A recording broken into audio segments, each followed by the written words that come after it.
Thank you very, very much.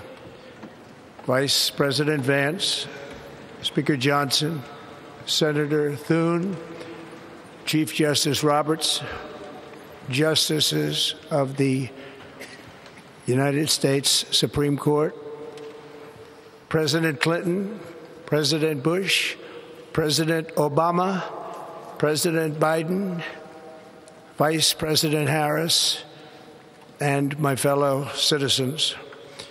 The golden age of America begins right now.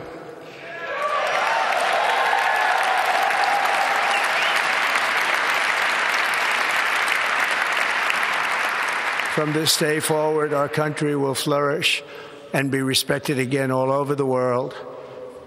We will be the envy of every nation, and we will not allow ourselves to be taken advantage of any longer.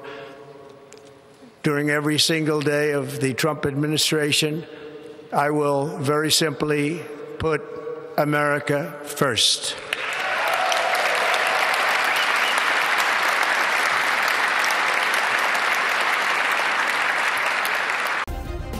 Subscribe करें और bell दबाएं ताकि कोई खबर रह न जाए।